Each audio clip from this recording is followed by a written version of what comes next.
Sir, good afternoon, welcome on the show. नतीजे एक बार screen पर आएंगे आपके। सवलानी साहब, मजा नहीं आ रहा है इस बार के क्वार्टर परफॉर्मेंस को देख के। आय सिर्फ 0.5% बढ़ी, बीटा गिर गया, मार्जिन्स कॉन्ट्रैक्ट करे। मामला क्या है? डिमांड बहुत फीकी थी या कुछ और? नहीं नहीं, ऐसा नहीं है। डिमांड तो डेफिनेटली वीक थी, पर क्या हुआ हाँ। था कि ये क्वार्टर में पॉलीमर के प्राइस 13.5% गिर गए। अभी जब 13.5% प्राइस गिरेगा तो नेचुरली आपकी टॉप लाइन तो इरोड हो ही जाने वाली है। और दूसरा क्या होता है कि जब प्राइस गिरता है ना, तब डीलर और डिस्ट्रीब्यूटर शाय अवे हो जाते हैं, उनको माल भरना ही नहीं होता है। वो लोग अपना कंप्लीटली डीस्टॉकिंग करके बैठ जाते हैं कि भाई जब बढ़ेगा तब माल लेंगे, अभी तो आपको जितना चाहिए इतना ही लेंगे। तो उनकी इन्वेंट्री भी काफी हद तक कम हो जाती है।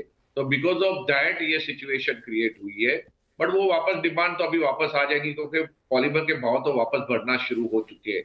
नवंबर के फर्स्ट वीक के अंदर ही 4% पॉलीमर के भाव बढ़ चुके हैं, क्योंकि एंटी डंपिंग ड्यूटी भी आ गई है। तो बिकॉज ऑफ दैट ये क्वार्टर से वापस डिमांड तो आ जाएगी, ऐसा कहीं टेंशन जैसी बात लग नहीं रही है।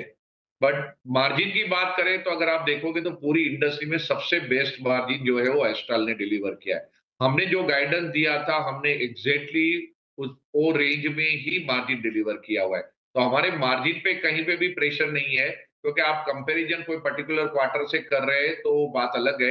बट अदरवाइज हमने जो गाइडेंस दिया हुआ है वो आप फर्स्ट क्वार्टर हाफ के अंदर देखिए, तो हम उसी गाइडेंस के जोन में ही मार्जिन डिलीवर करते जा रहे हैं।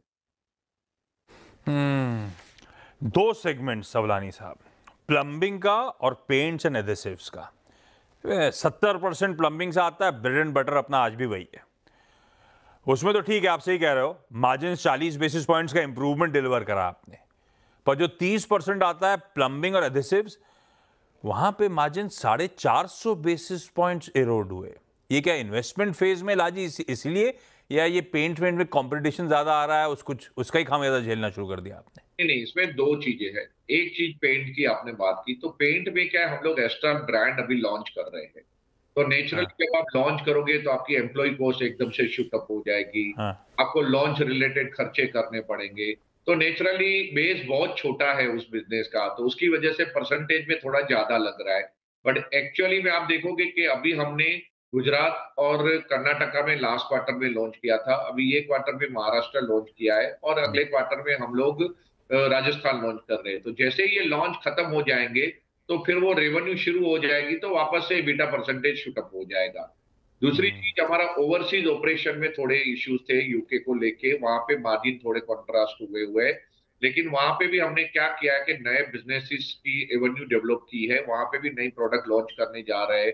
उनकी जो यूएस की यूके की सब्सिडियरी यूएस के अंदर है, उसके अंदर भी अभी हम लोग 12 नई प्रोडक्टें लॉन्च करने जा रहे हैं। तो उसके रिलेटेड न्यू एम्प्लॉय भी अपॉइंट हो गए, कॉस्टें भी बढ़ गई है, तो वो सबका बेनिफिट आपको अगले क्वार्टर से आना शुरू हो जाएगा।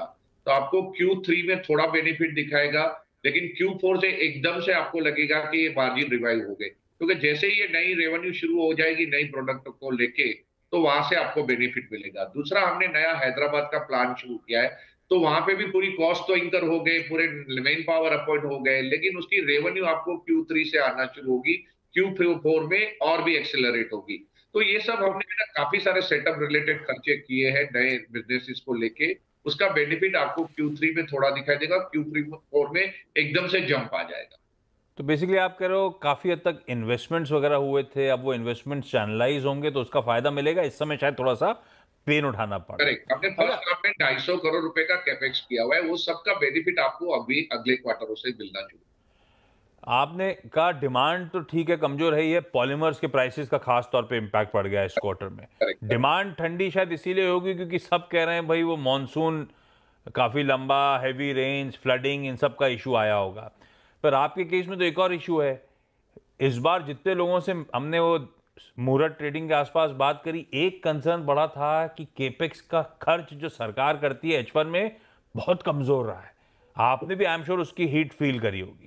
यस। क्या लग रहा है, चैनल चेक्स क्या कह रहे हैं गवर्नमेंट, और किसी को आइडिया नहीं कि गवर्नमेंट ने इतना धीमा केपेक्स क्यों कर दिया H1 में? H2 की शुरुआत से कुछ हालात पटरी पे लौटते हुए नजर आ रहे हैं, या अभी it's too early to take any call? H2 कैसा पैन आउट हो पाएगा? की बात सही है, गवर्नमेंट का कैपेक्स थोड़ा स्लो हुआ है, क्योंकि जून में नई गवर्नमेंट आई, तो आपको भी पता है थोड़ा रीशफलिंग होता है गवर्नमेंट में, उसमें उसकी वजह से थोड़ा कैपेक्स स्लो हुआ है। फिर वापस इलेक्शंस आ गए, स्टेट इलेक्शन, तो उसकी वजह से भी थोड़ा इफेक्ट आया है। तो हमको लग रहा है, और थोड़ा बारिश भी एक्सटेंडेड था, तो काफी सारी गवर्नमेंट एक्टिविटी जो डिगिंग वगैरह की होती है पाइप लगाने की, वो एक्टिविटी भी बंद हो गई थी, क्योंकि एक्सटेंडेड मानसून था। काफी स्टेट में तो फ्लड जैसा सिचुएशन था, तो नेचुरली वो एक्टिविटी स्लो होगी। लेकिन अभी हमको लग रहा है कि अच्छा पिकअप होगा, क्योंकि हमको भी अभी बहुत बड़े 2-3 गवर्नमेंट के प्रोजेक्ट में हमने बिडिंग भी किया, एक आध तो 25 करोड़ का हमको अलॉटमेंट भी हुआ है। तो लग रहा है कि कहीं ना कहीं ये डिमांड अभी रिवाइव हो जाएगी, क्योंकि जिस तरह से गवर्नमेंट का कलेक्शन है रेवेन्यू का, वेदर डायरेक्ट टैक्स गिन लो कि जीएसटी गिन, तो सब अच्छा ही चल रहा है। तो देयर इज नो रीजन कि गवर्नमेंट स्पेंडिंग नहीं करेगी। ये थोड़ा खाली डिले हुआ है, वो आगे जाके पटरी पे आ जाएगा। नहीं, मैं पढ़ रहा था, आपकी रिलीज मेंशन कर रही थी हैदराबाद में कमर्शियल प्रोडक्शन शुरू हो गया सितंबर से, तो अब सदर्न मार्केट में पकड़ मजबूत करने की कोशिश होगी। प्लास्टिक टैप लॉन्च करने जा रहे हैं Q3 में, और जीरो पीवीसी के मार्केट, जीरो पीवीसी है कि ओपीवीसी है? पीवीसी, ओपीवीसी।